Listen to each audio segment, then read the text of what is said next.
Bapak Ibu Saudara-saudara yang Tuhan Yesus kasihi. Selamat bertemu kembali dalam program Renungan Harian GKP Halim Perdana Kusuma. Sebelum kita membaca Alkitab dan merenungkan firman Tuhan, mari kita berdoa. Bapa di sorga, kami mengucap syukur kepadamu karena keselamatan yang Tuhan anugerahkan bagi kami. Pimpin kami di sepanjang hari ini dengan kuasa-Mu, ya Roh Kudus, dan kuasa-Mu ya Roh Kudus, cerahkan kami dengan firman Allah dan tuntun kami untuk kami hidup berkenan hanya kepadamu saja Bapa. Ampuni salah dan dosa kami sedia mendengarkan firman-Mu ya Tuhan. Dalam nama Yesus, firman yang hidup. Amin. Pembacaan Alkitab kita hari ini, Kisah Rasul pasal 11 ayat 24 hingga ayatnya yang ke-26. Kisah Rasul pasal 11 ayat 24 hingga ayatnya yang ke-26. Demikian firman Tuhan. Karena Barnabas adalah orang baik, penuh dengan Roh Kudus dan iman, sejumlah orang dibawa kepada Tuhan. Lalu pergilah Barnabas ke Tarsus untuk mencari Saulus. Dan setelah bertemu dengan dia, ia membawanya ke Antiokhia. Mereka tinggal bersama-sama dengan jemaat itu 1 tahun lamanya, sambil mengajar banyak orang. Di Antiokhia lah murid-murid itu untuk pertama kalinya disebut Kristen.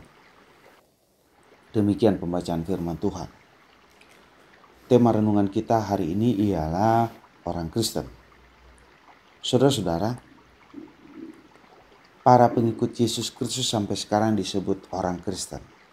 Orang Kristen bukan hanya sekedar identitas pengikut Kristus saja, tetapi menjadi cermin dari Tuhan yang diimaninya.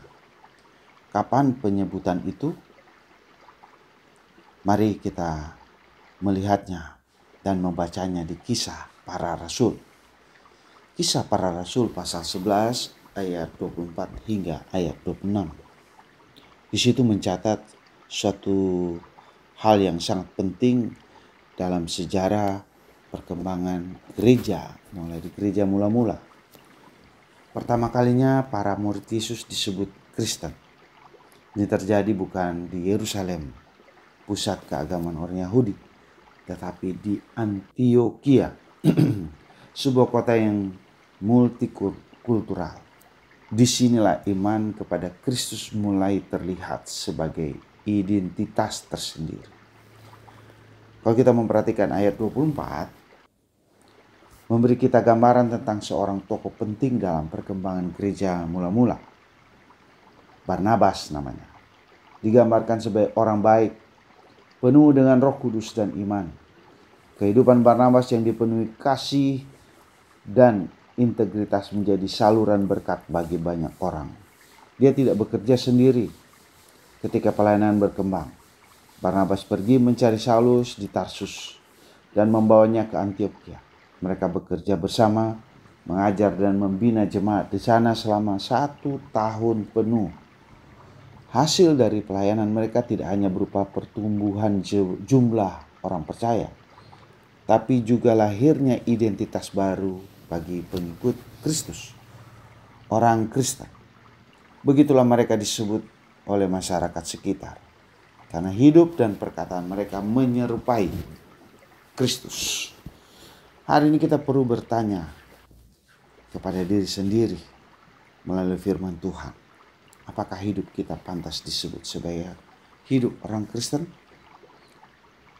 Apakah yang menandai nama itu yang tidak hanya karena kita sering terlihat pergi ke gereja atau mengikuti ibadah-ibadah Kristen, atau kita punya nama baptis? Tidak. Tetapi karena hidup kita benar-benar mencerminkan kasih, kerendahan hati, iman yang sungguh-sungguh kepada Allah, dan kebaikan seperti yang diajarkan dan dicontohkan Kristus Yesus melalui kematian dan kebangkitannya. Kiranya Tuhan menolong dan memberkati kita sehingga kita pantas disebut pengikut Kristus atau orang Kristen. Tuhan Yesus memberkati kita. Mari kita berdoa. Bapa di sorga, syukur tak terhingga kami ucapkan kepadamu. Karena hari ini Tuhan mengingatkan kami tentang identitas kami sebagai orang Kristen.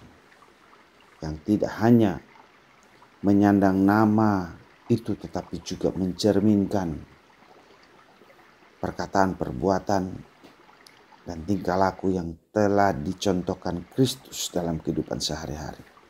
Itulah sebabnya kami rindu untuk terus menjadi saksi Kristus, memohon rahmat kasih sayang-Mu, mendoakan mereka yang membutuhkan pertolongan, fakir miskin, duda, janda, anak yatim piatu. Mereka yang belum percaya kepada Kristus, Tuhan tolong. Demikian juga pemerintah bangsa dan negara kami. Tolong kami Bapa. Jemaat Tuhan yang bergumul dengan berbagai persoalan, sakit, penyakit, dan berbagai persoalan. Tuhan tolong dan sertai mereka. Ini kami ya Tuhan yang memohon. Dalam nama Bapa, Anak, dan Roh Kudus kami berdoa. Amin.